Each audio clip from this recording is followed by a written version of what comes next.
सावत मां डेला सबु सीमा खंडे बिस्कुट पाई साजिला राक्षसी भयंकर भावरे माड़ मारिला सावत पुओ झिओंकु आठगड़र एभली एक अकुहा कथा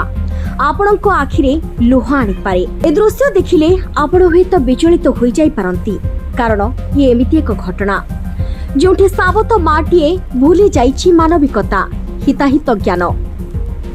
आउ हिताहित ज्ञान बिस्कुट खंडिए खाईदेले बोली पिलांको दरमरा करी माड़ मारिछंती उभय दिन दिन धरी बंद घरे रखी पादरु मुंड जाई पिटिछंती। हे प्रभु कौन दुनिया रे एमिति राक्षसी मां थांती सावत मां बोली कौन सावत मां रो हृदय नाही सावत मां रो से हृदयटा कौन पत्थर किए कौन काहाकू देई पारे एभली सांघातिक दंड सामान्य बिस्कुट देखंड पाई काहा पिठिरु छालो उतारी तेला भली माड़ मरा जाइछि तो आउ कहार मुह हाथ गोड़े निस्तुक माड़ बा प्रहार करा जाइछि। ए दुई भाई भौणी होउछंती बांकी पार्थपुर रो सुनील कुमार नंदनकर पुओ ओ झियो पत्नी को छाड़ी अन्य जने महिलांक सहित कटक आठगड़ थाना अंतर्गत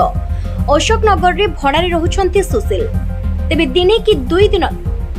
दिने कि अधे नुहे मासो मासो धरी बंद कोठरी रे रखी बापा सुनील ओ मासा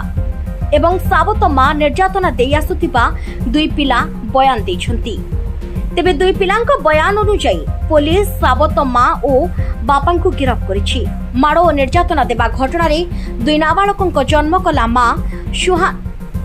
सुहासिनी नंदनकर एतला को भित्ति करी आठगड़ पुलिस थाना केस नंबर 233/23 रे एक मामला रुजु करी अभियुक्त सावत मां ओ बापा को गिरफ्त करिछि।